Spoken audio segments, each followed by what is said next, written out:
अब हमारे पास यहाँ पर अगला कॉन्सेप्ट है इनकम इलास्टिसिटी ऑफ डिमांड। ठीक है। अच्छा, अब income elasticity of demand also known as YED। ठीक है। तो वही वाली सिचुएशन है, जो टर्म है मेरे पास इलास्टिसिटी। इस इलास्टिसिटी का मतलब होता है दी रिस्पॉन्सिवनेस। और यहाँ पर जब कंज्यूमर की रियल इनकम चेंज होगी, ठीक है ना, तो उसके अकॉर्डिंग वो किस तरीके से डिमांड को चेंज करेगा, ये बेसिकली यहाँ पर इस इनकम इलास्टिसिटी में हमें बताया जाएगा। ठीक है। The responsiveness of consumer while he is changing demand due to the change in income। ठीक है ना। इनकम की वजह से the responsiveness of consumer to change the demand is known as YED। तो सबसे पहले इसकी बेटा हम लोग डेफिनेशन लिख लेते हैं यहाँ पर अपने पास।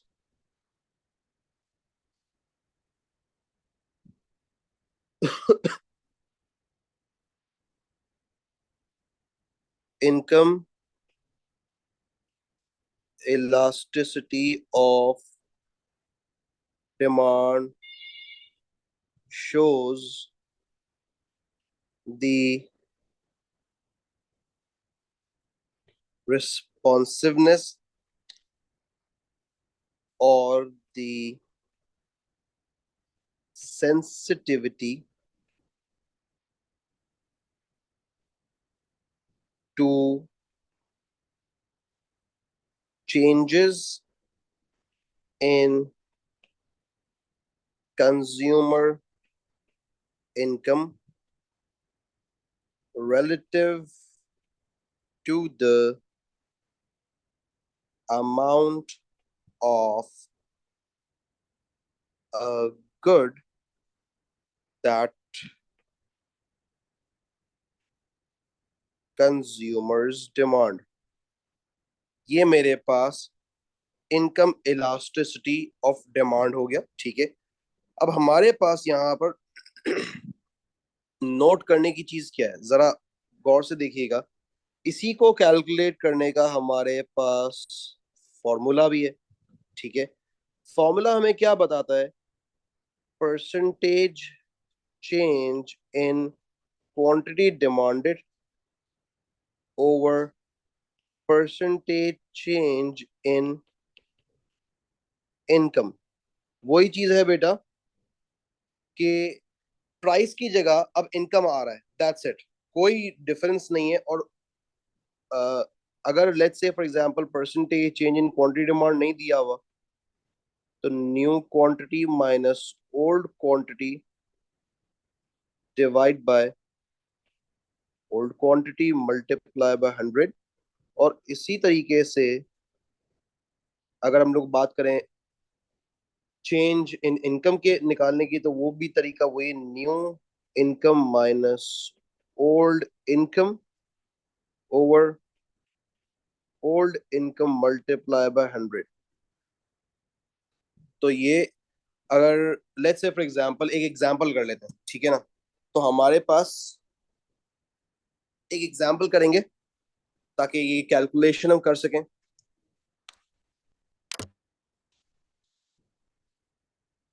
सॉरी बेटा, मेरा आईपैड बंद हो गया था।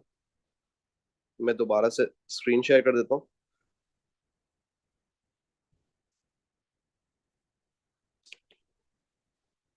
सबसे पहले इसको एग्जांपल के अकॉर्डिंग समझने की कोशिश करेंगे कि हमारे पास जो कंज्यूमर्स हैं उनकी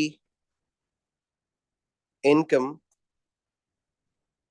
50,000 से, ये 50,000 से 40,000 हो गई। ठीक है। तो उसके केस में जो उनकी डिमांड है वो 10,000 से चली गई है 5,000 पे। क्यों? क्योंकि हो ये रहा है यहाँ पर कि इनकम गिर रही है।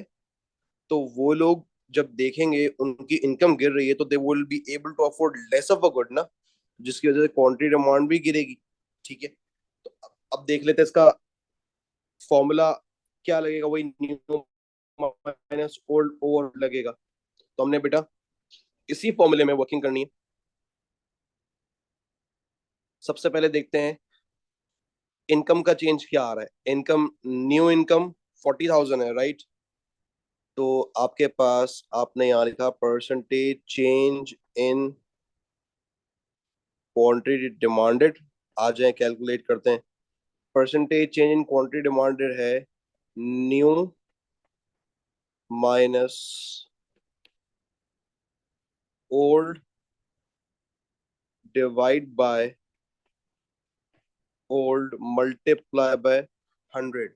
तो हमारे पास अगर मैं इसको इस तरीके से कर लूंगा तो 5,000 minus 10,000 divide by 10,000 multiply by 100, तो दिस इज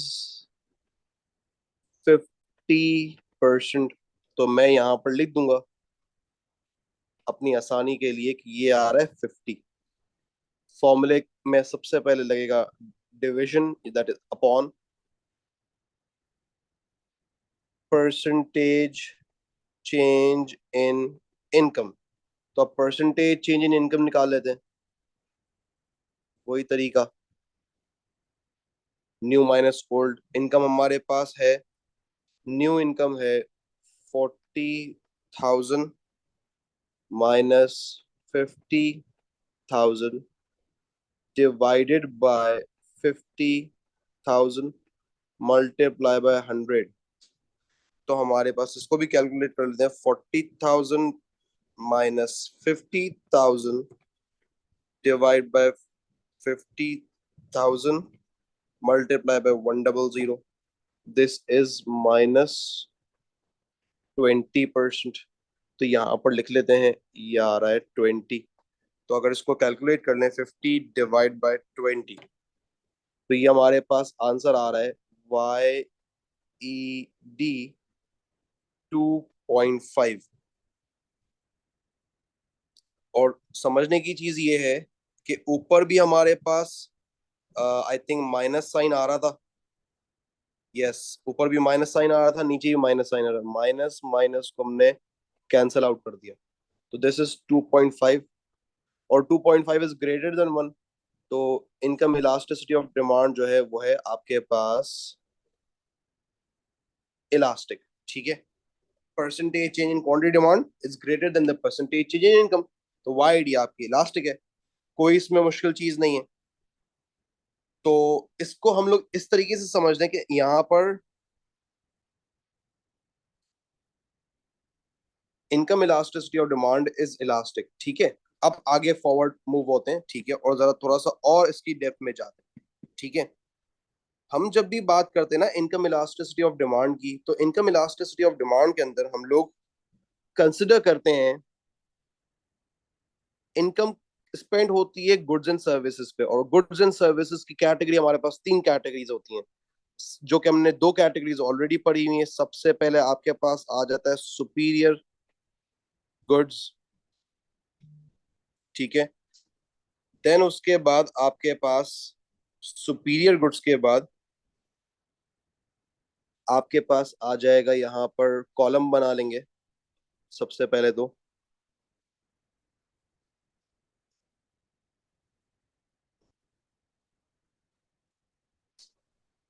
उसके बाद आपके पास आ जाएगा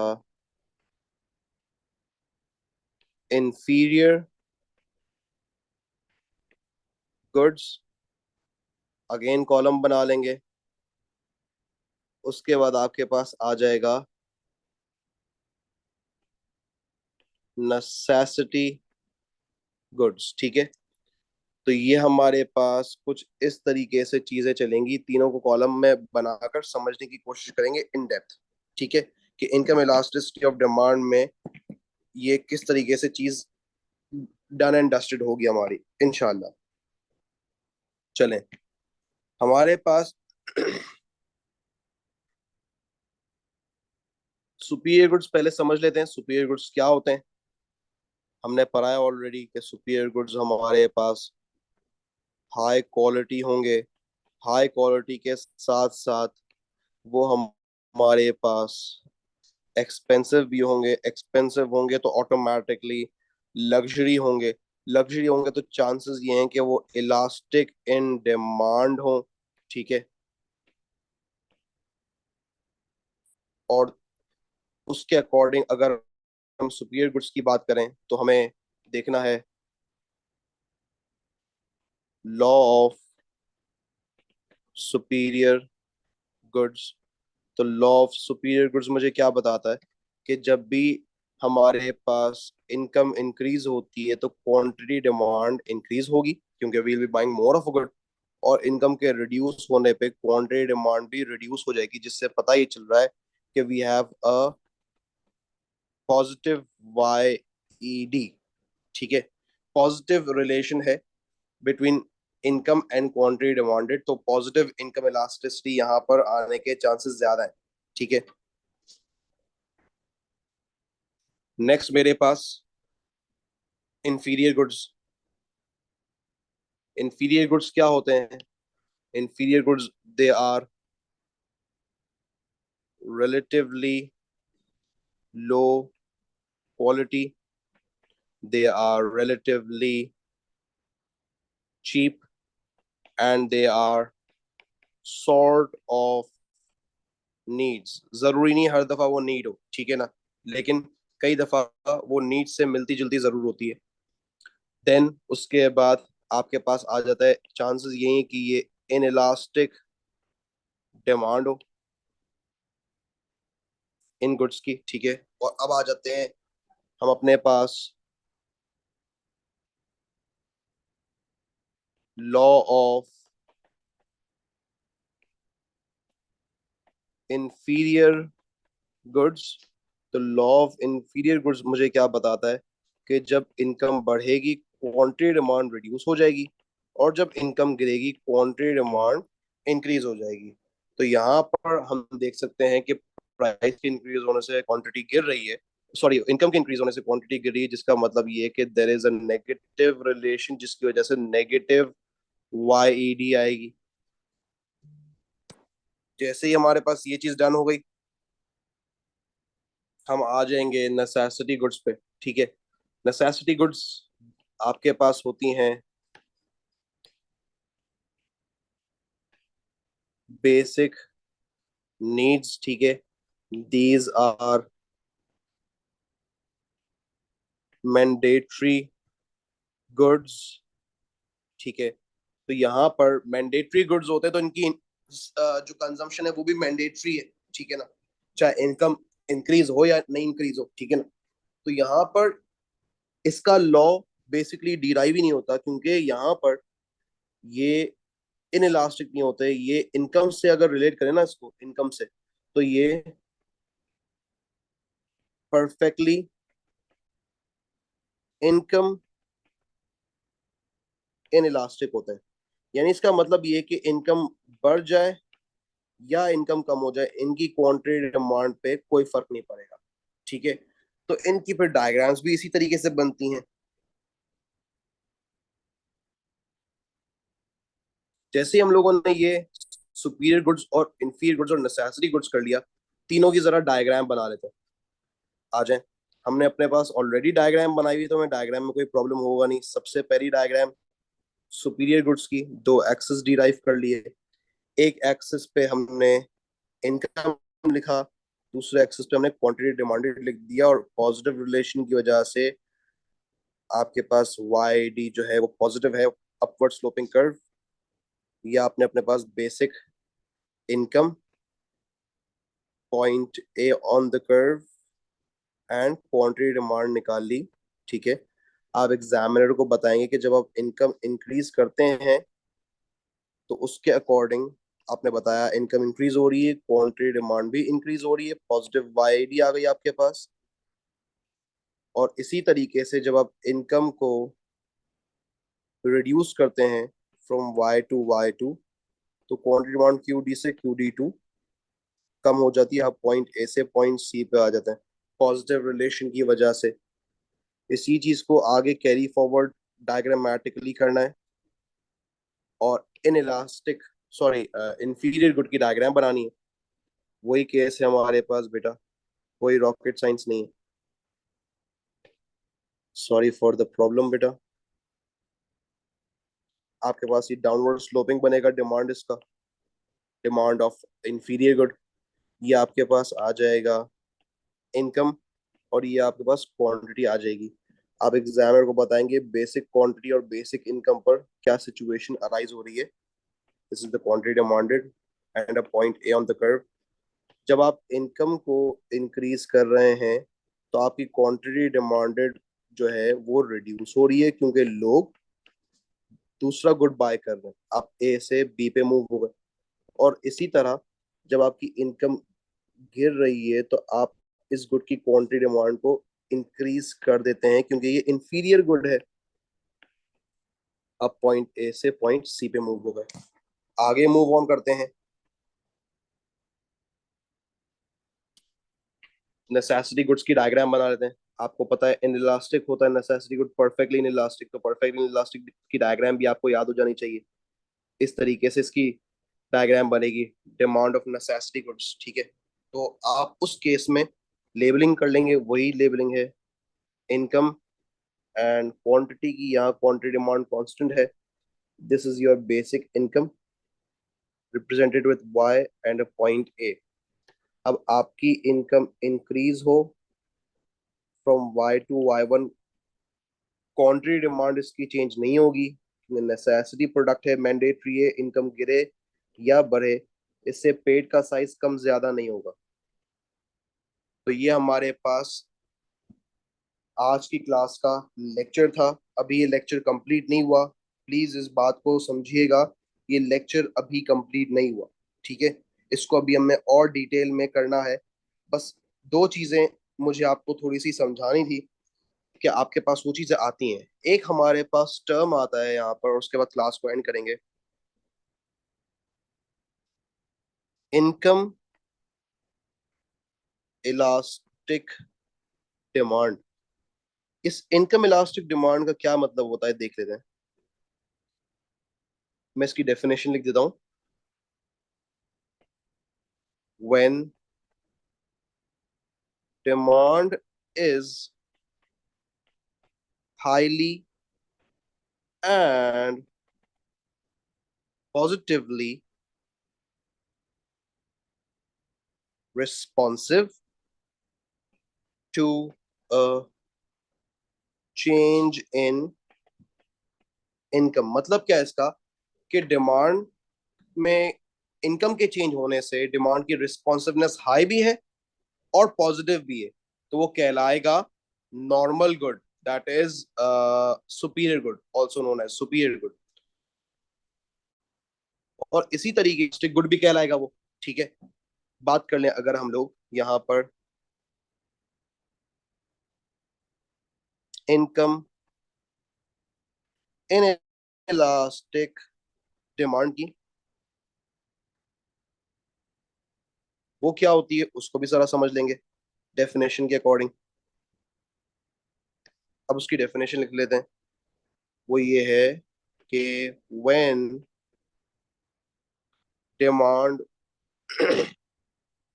ओनली रिस्पॉन्ड्स अ